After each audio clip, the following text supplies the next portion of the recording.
Hello guys, welcome है आपका हमारे चैनल टेल ट्विस्ट में। आज हम फिर से एक नई रहस्यमयी कहानी लेकर आए हैं। चलो शुरू करते हैं। रहस्यमयी दरवाजा। एक छोटा सा गांव था। उसी गांव में कार्तिक नाम का एक लड़का रहता। उसे पढ़ाई में कोई दिलचस्पी नहीं थी। वह ज्यादातर जंगल में पेड़ पौधों के बारे में जानकारी जुटाने का इच्छुक था। इसके लिए वह कहीं घंटों जंगल अकेले ही निकल जाया करता था। उसके पिताजी को उसका जंगल घूमना पसंद नहीं था। वह उसे आवारा लड़का समझते थे। वह चाहते थे कि कार्तिक कुछ काम ढूंढ ले ताकि वह कुछ पैसे कमाने लगे, लेकिन उसे कहीं नौकरी नहीं मिलती। इसलिए वह उसे मजबूरी में अपने ही किराने की दुकान में काम करने को कहते हैं। कार्तिक को दुकान में काम करने में कोई रुचि नहीं थी, लेकिन अपने पिताजी का दिल रखने के लिए उन्हीं के साथ दुकान में बैठने लगता है। कार्तिक को पतंग उड़ाने में मजा आता था, इसलिए वह खाली समय में अपने घर के पीछे पहाड़ी मैदान में पतंग उड़ाया करता था। कार्तिक की जिंदगी का कोई लक्ष्य नहीं था, इसलिए वह अपने काम में लापरवाही करता रहता था। कार्तिक के पिताजी जानते थे कि किराने की दुकान का कार्तिक के बस की बात नहीं है, लेकिन उन्हें लग रहा था कि शायद वह काम सीख जाएगा। एक दिन कार्तिक दुकान में बैठा होता है। उसी समय एक ग्राहक आकर कार्तिक से छुट्टे पैसे मांगता है और कार्तिक बिना नोट चेक किए उसे खुले पैसे दे देता है और उसका नकली नोट अपने पास रख लेता है। और जब कार्तिक के पिताजी दुकान पर आते हैं तो वह नकली नोट उनके हाथ लग जाता है और जब उन्हें सारी बात पता चलती है तो वह गुस्से से कार्तिक को दुकान से निकाल देते हैं और कहते हैं, तुम दोबारा दुकान पर मत बैठना। कार्तिक को अपने पापा की बात बुरी नहीं लगती। दरअसल उसे दुकान में बैठना बिल्कुल पसंद नहीं था। वह चाहता था कि उसके पापा उसे दुकान में ना बुलाए। कार्तिक अपने घर पहुंचकर अपनी पतंग लेकर पहाड़ी के किनारे आ जाता है और वहीं वह अपनी पतंग उड़ाने लगता है। पतंग उड़ाते वक्त हवाएं तेज हो जाती है। कार्तिक की पतंग आसमान में लहराने लगती है।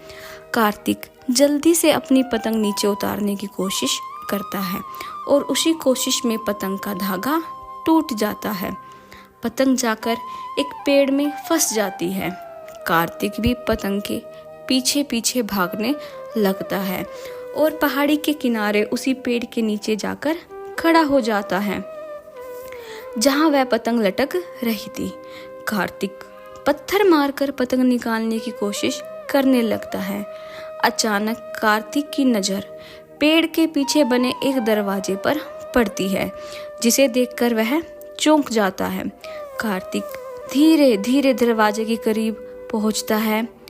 उसे ताज्जुब होता है कि इस वीरान जगह पर पहाड़ के अंदर दरवाजा कैसे हो सकता है। दरवाजा रहस्यमय लग रहा था। कार्तिक हिम्मत करके दरवाजे को खोल देता है। दरवाजा खुलते ही कार्तिक की आंखें फटी की फटी रह जाती है, क्योंकि सामने एक स्वर्ग से भी सुंदर रहस्यमय दुनिया नजर आ रही होती है। कार्तिक धीरे धीरे दरवाजे के अंदर बनी सीढ़ियों से उतरने लगता है। जैसे ही कार्तिक रहस्यमय दुनिया की जमीन में कदम रखता है, वह अचानक हवा में उड़ने लगता है।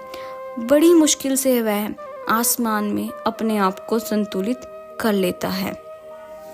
कार्तिक चारों तरफ नजर घुमाकर देखता है। उसे कई जानवर, पेड़ पौधे और इंसान हवा में उड़ते नजर आ रहे होते हैं।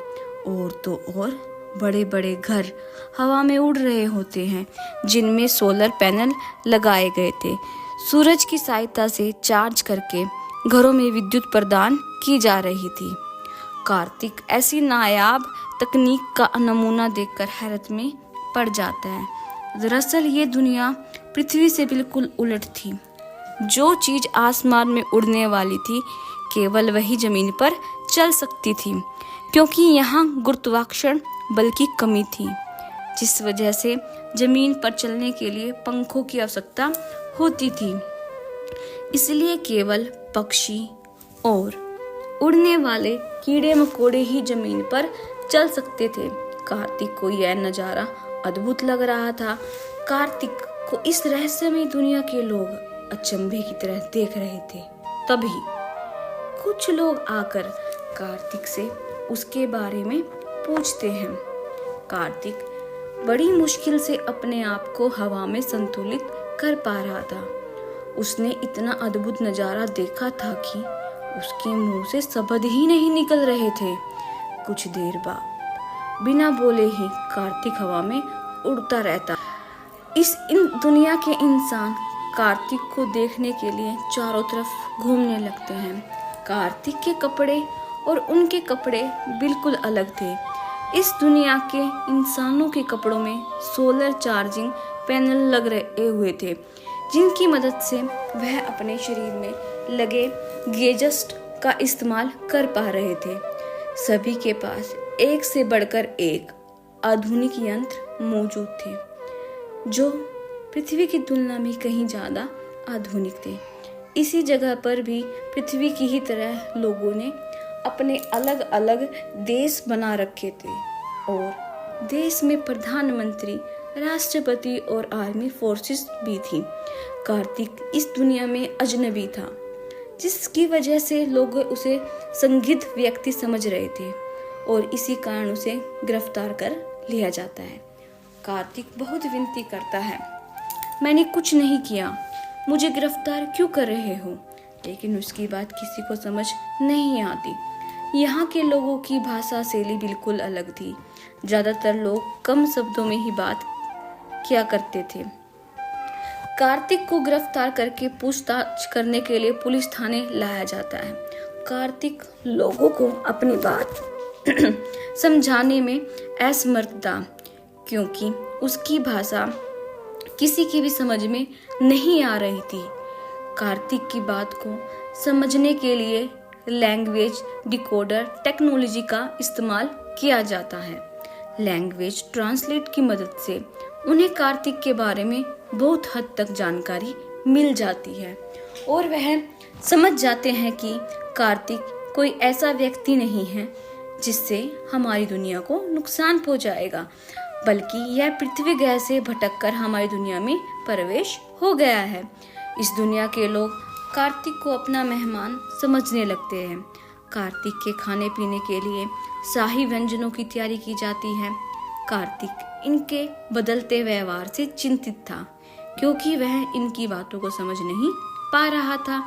जैसे ही कार्तिक को खाने की टेबल के सामने लाया जाता है, कार्तिक के चेहरे में मुस्कुराहट आ जाती है, क्योंकि वह काफी देर से भूखा था। कार्तिक तुरंत खाने की टेबल के आसपास मंडराने लगता है और जैसे ही कार्तिक खाने का पहला निवाला मुंह में डालता है, उसे तुरंत उल्टी हो जाती है। खाने का स्वाद एकदम कड़वा था। कार्तिक को ऐसे खाने की आदत नहीं थी। खाने का अपमान देखकर दूसरी दुनिया के लोगों को गुस्सा आता है।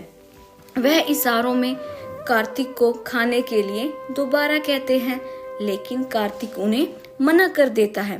कार्तिक उन्हें इशारे से समझाता है कि अपने लिए खाना वह खुद ही बना लेगा, केवल उसे खाने पीने की चीजें उपलब्ध करा दी जाए। कार्तिक को पेड़ पौधों के बारे में पहले से ही अच्छी जानकारी थी। कार्तिक को किचन में भेज दिया जाता है और कुछ ही घंटों की मेहनत के बाद कार्तिक स्वादिष्ट खाना तैयार कर लेता है। कार्तिक के खाने की खुशबू से इस दुनिया के लोगों के मुंह में पानी आ जाता है। वह भी कार्तिक का बनाया हुआ खाना चखना चाह रहे थे। कार्तिक सभी को खाने के लिए आमंत्रित करता है। कार्तिक का बनाया हुआ खाना खाते ही सभी कार्तिक के दीवाने हो जाते हैं। उन्हें आज तक इतना स्वादिष्ट खाना नहीं खाया था। इस दुनिया में पृथ्वी की तुलना में खाने के अलावा सभी चीजें बेहतर थी, लेकिन आज इन्हें खाने के असली स्वाद का एहसास हो चुका था। कार्तिक के बनाए हुए खाने की बात दूर दूर तक फैलने लगती है।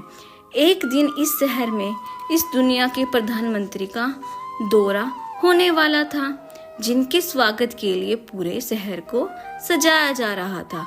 लेकिन खाने की जिम्मेदारी कार्तिक को दी जाती है। कार्तिक अब इन लोगों के इशारों को समझने लगा था और उसे भी इस दुनिया में मजा आने लगा था। जैसे ही प्रधानमंत्री का आगमन होता है, उनका जोरदार स्वागत किया जाता है और प्रधानमंत्री जी के भाषण के बाद भोजन की व्यवस्था की जाती है। प्रधानमंत्री के दौरे में एक से एक अधिकारी आए होते हैं और जैसे ही प्रधानमंत्री खाना खाते हैं, वह अपनी कुर्सी से उछल पड़ते हैं। कार्तिक ने स्वाद का ऐसा नायाब नमूना पेश किया था कि इस दुनिया में सभी उसके स्वाद के दीवाने होने लगते हैं। प्रधानमंत्री आदेश देते हैं कि कार्तिक को सर्वोच्च सम्मान दिया जाए और इससे खाना बनाने की सारी विधि सीखी जाए। प्रधानमंत्री के आदेश से कार्तिक को इस दुनिया का प्रतिष्ठित नागरिक बना दिया जाता है। कार्तिक के रहने के लिए एक बहुत ही सुंदर घर उपहार स्वरूप दिया जाता है। कार्तिक की जिंदगी बदल चुकी थी और वह अब पृथ्वी नहीं जाना चाहता था। धीरे धीरे कार्तिक इस दुनिया का स्थायी नागरिक बन चुका था। इसके बाद कार्तिक ने वह रहस्यमय दरवाजा कभी नहीं खोला। इसी के साथ जबरदस्त कहानी समाप्त हो जाती है। धन्यवाद।